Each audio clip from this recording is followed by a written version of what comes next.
also know that you're going to hear from my opponent, John Cornyn, during this election cycle that my plans are too ambitious, that they are too bold and too progressive for Texas. But I want you to know that he's going to tell you that with the intention of scaring you away from what's possible.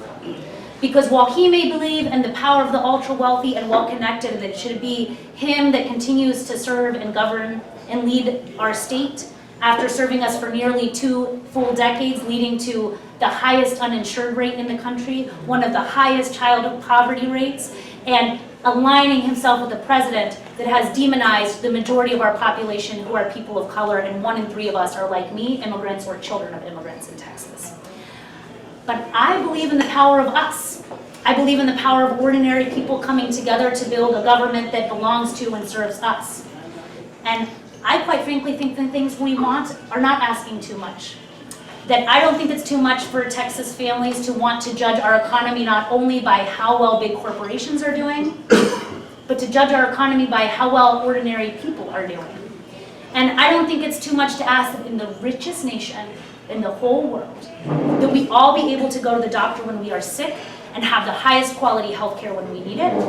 And I don't think it's too much to ask that we join every single other industrialized nation on the planet and some of the nation's poorest, including Somalia, Afghanistan, and Vietnam, and start offering mothers paid maternity leave.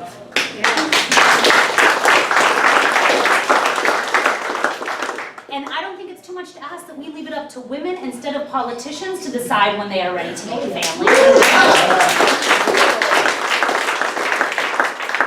And I don't think it's too much to ask that it be Texas that leads our nation as the 2nd largest economy in the country with our wind and solar potential into a green energy future that creates millions of good green jobs and leaves a healthy planet for our children.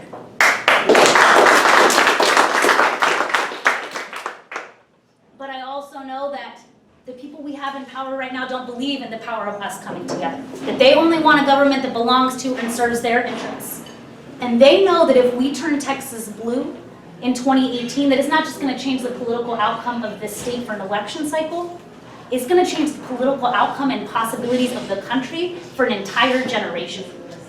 And so what we're going to see them do in Texas in 2020, whatever we saw happen in Georgia with voter suppression, is just the tip of the iceberg. And that they're going to play every single dirty trick imaginable here in this state. They're going to lie. They're going to try and pit us against one another. They're going to try and turn our neighbors into our enemies in Texas. They're going to try and make us believe that we don't share the same interests as Black, brown, and white Americans, as immigrant and American-born, as LGBTQ and straight. And they're going to do that to distract us from their own failures, their own raw ambition that has cared more about holding onto power than our families and our needs. But you all probably know better than anyone else in this state, and I know from traveling this state and the work that I've been doing, that there is something happening in Texas. And that this time in 2020, they're not going to be able to veer us off course.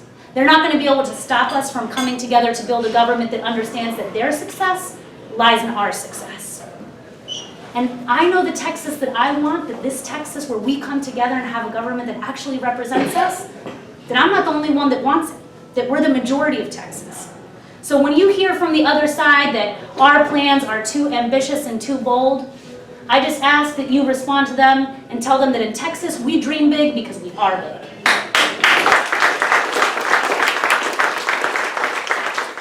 And that the ideas of this campaign, when we win, they are not going to be the special privileges of the few. But we are going to make sure that these are the rights of every single family, every single man, every single woman and child that proudly calls themselves a Texan and an American. And that we have to recognize as progressives here in this state that we have tremendous power in 2020. That we have the ability to send a message not just to John Cornyn, but to Donald Trump and the entire country. That if they want to cling to the past, they can have it. But the future will belong to all of us. Thank you.